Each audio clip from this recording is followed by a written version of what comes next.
Hello, I am Andy Millard, and welcome to TFAC Talks.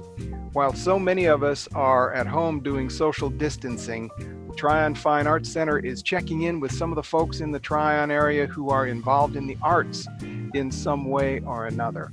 Our guest today is Jamie Laval. Now, you could say that Jamie is a violinist, you could say he's a fiddle player, but that barely even scratches the surface. He has a unique approach to traditional Celtic music that blends simplicity of an ancient art form with stunning virtuosity and contemporary flair. I didn't make that up. I read it someplace. I think it was on his website, but that really describes Jamie. He's acclaimed on both sides of the Atlantic for his performing, composing, and arranging, and also as an educator.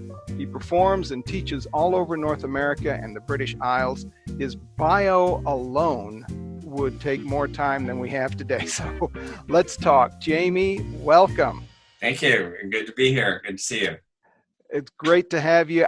How has this whole coronavirus situation affected you and your work? Well, it's totally, everything is just on its head, everything. So on about St. Patrick's Day is when really it just all went, like within 48 hours, I had lost my entire career. Just like every single gig, just cancel for the whole rest of the year. And forever, really, because there's no idea about when performing will go on. And so like that meant that all of last year was a total wasted year because, most of the job of being a musician is the booking part, the booking and promoting part. And once in a while you get to play a little bit of music. So like all last year was spent putting together engagements for 2020, right? And so they're all gone. So not only is it the loss of all income, but it's also a total wasted year in 2019. So needless to say, I was beyond shocked. I was devastated. I was depressed. And for a couple of weeks, I just really didn't kind of know what was going to happen next. And little by little, I kind of got it together. So I'm in a new rhythm and it's going great. So I'm mostly at home and I am working on composing now. This is something that in normal times when I'm touring a lot, it's basically very difficult to get any composing time because, I'm always just off performing and then doing all the booking stuff. So now that's pretty much 90% of my day is working on commissioned pieces that I'm writing brand new material for people who have commissioned works. And it's perfect. I mean, this is exactly what I needed actually to really take a step back and delve into this, because normally composing is sort of a rush job. Oh, there's a gig coming up. I got to write a thing for it. Hurry up. And now I can really sink into it in a meaningful way. And so it's just an opportunity, really. It's a golden opportunity. And I'm kind of, in a way, grateful that I've had this chance. Feels great. So I'm practicing a lot. I compose and I revised my living room. That's what this is all about, to record. So basically I'm working on an album. And I am also creating an online tutorial video series that hopefully I'll have out this summer. So I'm just kind of basically, everything's different, but it's exciting and kind of great and wonderful. So I'm very happy. That's great. That is really great to hear. And the thing about the composing, you told me about that the other day, and I was really excited to hear about that for you and for the people, whoever the folks are who are commissioning these works, and also for the people like me who get to hear this work when it finally does come out. And one of the things that you are known for is sort of taking a phrase of old music and reworking it into something new and unique. I think I've heard you refer to it as making old tunes sound new and making new tunes sound old. Exactly. Well, So there's a really blurry line between when you arrange something and when you compose something fresh, because in the Celtic genre, where I pretty much spend most of my creative energy, it's pretty customary to take a really super old tone. I'm talking a tune that maybe was 500 years old or more, like it's the original composer of the tune is lost in the mists of time, right?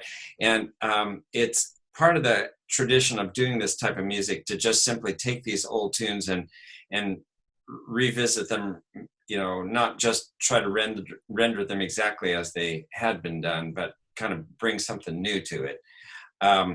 And so then it's a question of like, how much new? Are you going to totally like bastardize the tune and make it into some kind of weird and modernistic thing? Or are you going to try to preserve the character or the aesthetic of that original kind of spirit, while also then putting your own soul into it to make it your own? So that's that part of it. So I don't even really say that that's arranging, that's actually composing, but it's being informed by this old melody. But then it's also like completely like new melodies come to mind. And a lot of times they are in this sort of older style. Actually, there are a lot of classical composers that kind of worked in this domain. Like you take Tchaikovsky, for example, he would take a little snippet of a Russian folk song, but then it just become this huge symphony. And so that's really interesting to me. I mean, you take, for example, a tiny little tune that doesn't really even sound like very much, but it's just as old as the hills.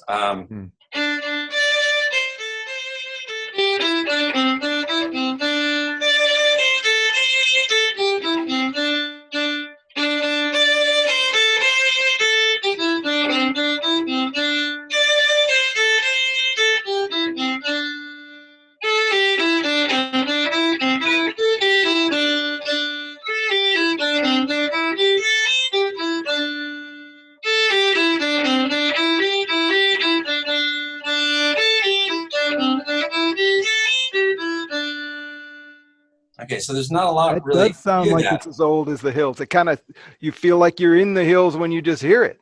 Yeah. It has that kind of primal quality because there are so few notes, and that would have originally been played just by bagpipes, or if there weren't even any bagpipes around, people would just sing that melody, and then it could be a lullaby, or it could be even they might dance to it. But I found that tune, it's kind of haunting in a way, but it's also kind of it could be rather spry and Kind of upbeat, uplifting right? a little bit. Yeah. Yeah. So here's how I would reinterpret something like that and turn it into a larger scope like that.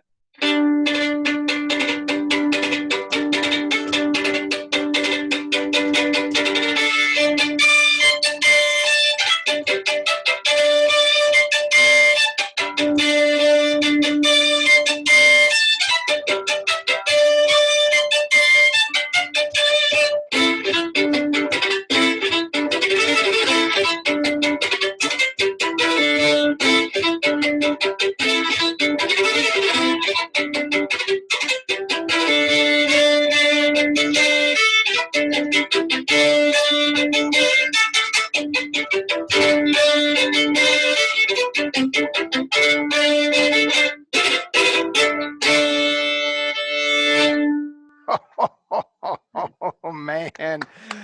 Well, I tell you that, yeah, you can still get the old, you can hear that original song or tune in there, but it really brings it to a life in a way that that is really fresh. And you folks, you see what I mean about Jamie. I could spend the whole day talking with you, but Jamie, we're about out of time. And for those of you who are interested, and you should be, you can learn more about Jamie and his music as well as his schedule once he does get started again by visiting his website, which is jamielaval.com.